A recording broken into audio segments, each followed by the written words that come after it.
Growing up, I would have never thought I would be in this position. I'm aware a lot of people my age would probably get a studio apartment or would like to live on their own, but personally I love living with other people, whether it be a roommate or family. My name is Sharon Kim, and when I was 23 years old, I was able to purchase my first home in the suburbs of New York City for $750,000.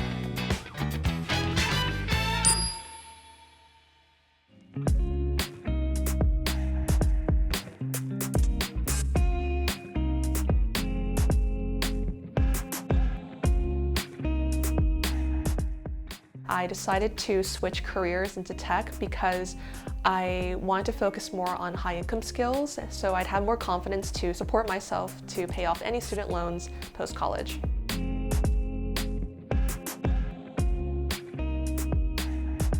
Purchasing a home was always a long-term goal, but I didn't really think it was possible with all the student loans that I had and still figuring out my career. My brother suggested that maybe we can live together post-college with him and his wife, and during that time save on rent to combine finances and buy one together. Growing up, finances were definitely a challenge within my family. My parents immigrated from South Korea before I was born, and I think trying to build a better life for themselves as well as my siblings, there was definitely a lot of financial challenges. My parents taught me that we should be really intentional with how we spend our money. Intentionality of if I need this purchase has stuck with me till this day. So in regards to my monthly budget, the biggest expense would probably be my mortgage. I currently pay $2,500 a month. And afterwards, although I try to eat the most at home, I like to try out new cocktail bars or new restaurants.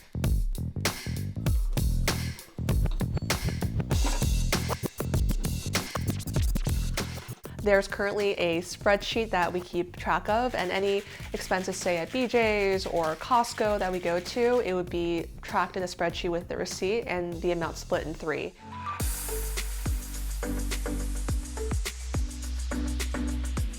Identifying as Christian, my religion is very important to me, and I think dedicating a portion of my income towards my faith is a major factor and a way to give thanks for all the blessings and definitely even the house I was able to purchase.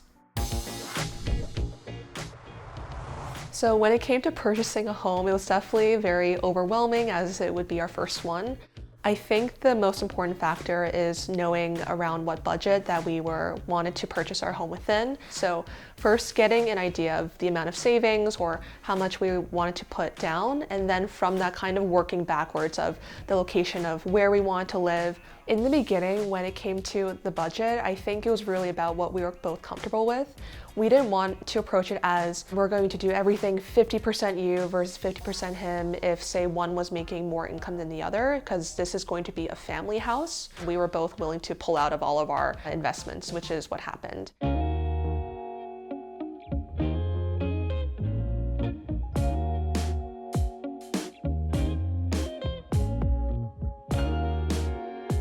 I started my YouTube channel in 2018, and I'm very passionate about education. The first video I made was about getting into Parsons. I really want to knowledge share since I wasn't able to attend private art school classes back then. And I think that motivation to wanting to be transparent in terms of education has followed me and translated itself when I started transitioning into UX design, and I want to share that with others as well. So I wasn't able to start monetizing until 2021. Being a content creator, income definitely fluctuates, but I'm super thankful to have been able to leverage best I can what I had at the time. And my best year in social media, I made close to $120,000 in 2022.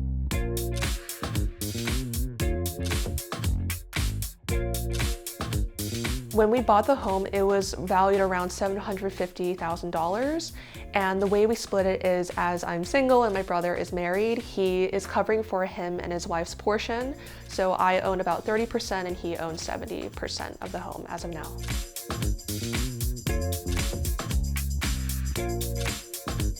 Something we didn't expect when trying to purchase our home is just how steep the competition was. I remember there was one home we were looking at that had over 100 visitors in the span of 2 hours for an open house.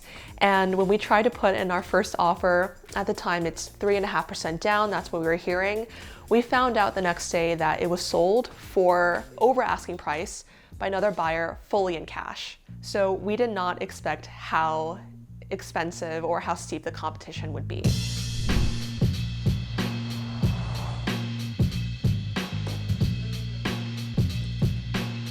We purchased this home in early 2024, and from the date of signing and officially making the house ours to the time we wanted to move in, we had 10 weeks or so. And during that time, we had to get everything done in terms of ordering the floors, knowing what paint colors, the samples for flooring. We did about 80% of the renovations on our own.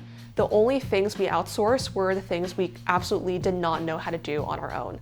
Putting in the countertops, installing the cabinets, that was something we did hire out for a contractor. But in terms of sanding the walls, painting the flooring, doing the baseboards, the staircases, that was mostly done between me and my brother and sister-in-law.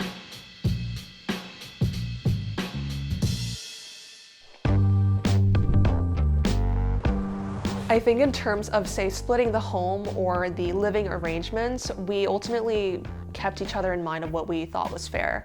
For example, they understand that because I have social media, I may need a more private space. They decided to give me 2 bedrooms on top of which one I converted into my office. But in terms of disagreements, I think it was more learning how to communicate and live with each other. Although we had a bit of a rough patch in terms of what we'd expect from the other person, we really did work through that through a couple conversations, and now we just learned to be a lot more understanding of each other. I primarily spend a lot of time in the kitchen or living room here, or if not in my office, and they would take the family room downstairs. But when I'm finished with work, we would all have dinner together, and I think it's a good dynamic of being able to do our own work, but then coming together at the end of the day to, say, watch a movie or do chores together.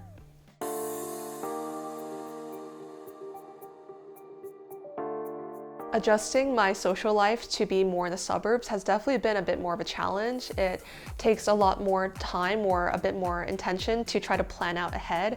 I can't spontaneously go into the city as easily as I want to in the past. However, I think for the friends I really love spending time with and I'm very close to, I will always make time for them. Although it just takes a bit more planning ahead to have that expectation.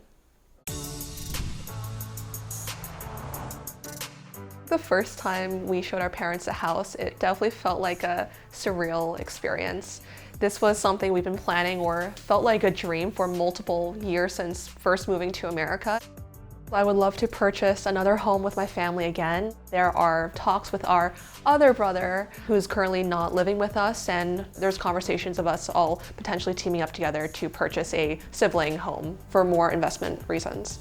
I did not ever imagine that I would be living with my brother, with his wife, purchasing a home post-college. I'm just thankful that I happen to be living with family and people that I trust.